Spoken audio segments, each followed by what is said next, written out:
नीतीश कुमार के बेटे निशांत हुए राजी, मंत्री पद की लेंगे शपथ, सम्राट कैबिनेट में मिल सकता है अहम विभाग।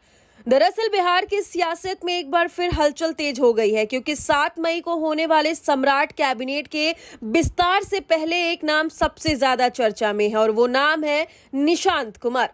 राजनीतिक गलियारों में सवाल यही है कि क्या पूर्व मुख्यमंत्री नीतीश कुमार के बेटे को इस बार मंत्री पद मिलेगा या नहीं। अब सूत्रों के हवाले से जो जानकारी सामने आ रही है उसने इस चर्चा को और तेज कर दिया है। सूत्रों के अनुसार निशांत कुमार सम्राट कैबिनेट में मंत्री पद की शपथ ले सकते हैं।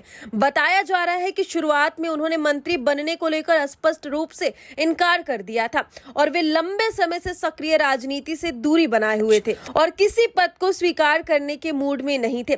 हालांकि जदयू के वरिष्ठ नेताओं और करीबी लोगों ने उन्हें लगातार समझाया और यह बताया कि इस समय उनका मंत्री बनना पार्टी और राज्य दोनों के लिए महत्वपूर्ण हो सकता है। काफी देर तक चली बातचीत और मनाने के प्रयासों के बाद आखिरकार अब लग रहा है वो तैयार हो गए हैं। गौरतलब है कि पिछले कुछ समय से निशांत कुमार बिहार के विभिन्न जिलों का दौरा कर रहे हैं।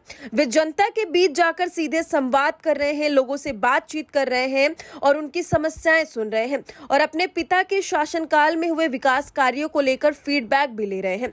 इस यात्रा के दौरान वे समझने की कोशिश कर रहे हैं कि राज्य में आगे क्या बदलाव किए जा सकते हैं और जनता की प्राथमिकताएं क्या है। यही वजह है कि उनका यह ग्राउंड कनेक्ट राजनीतिक रूप से काफी अहम माना जा रहा है।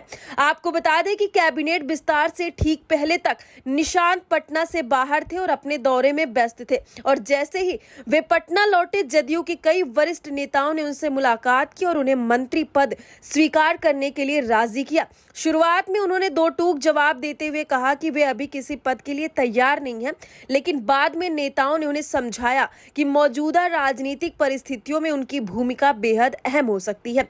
इसके बाद उन्होंने इस प्रस्ताव पर सहमति जता दी।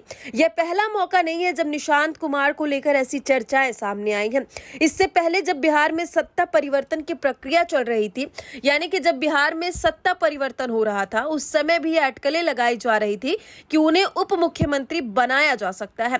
हालांकि उस समय उन्होंने खुद को इस भूमिका के लिए तैयार नहीं बताया था और कहा था कि वे पहले राज्य को समझना चाहते हैं, इसके बाद जदयू कोटे से अन्य नेताओं को जिम्मेदारी दी गई थी।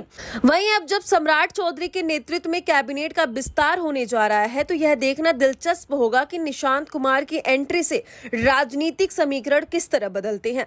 अगर वे मंत्री बनते हैं तो यह न केवल उनके राजनीतिक करियर की औपचारिक शुरुआत होगी, बल्कि जदयू के भीतर भी एक नया शक्ति संतुलन देखने को मिल सकता है। फिलहाल आधिकारिक घोषणा का इंतजार है, लेकिन जिस तरह से अंदर खाने की जानकारी यानी कि सूत्रों से जानकारी आ रही है, उससे यह साफ है कि कैबिनेट विस्तार कई मायने में खास होने वाला है। अब सबकी नजरें शपथ ग्रहण समारोह पर टिकी है, जहां यह साफ हो जाएगा कि चर्चाएं हकीकत में बदलती भी हैं या नहीं। फिलहाल आपको एक और जानकारी दे दें कि 7 मई को पटना के गांधी मैदान में ये बड़ा कार्यक्रम होने जा रहा है, ऐतिहासिक कार्यक्रम होने जा रहा है, जहां पे बड़े बड़े मंत्री, बड़े बड़े नेता शपथ लेंगे। वहीं निशांत कुमार को लेकर आपकी क्या राय है? उन्हें राजनीति में आना चाहिए या नहीं? कमेंट में जाकर जरूर बताइएगा।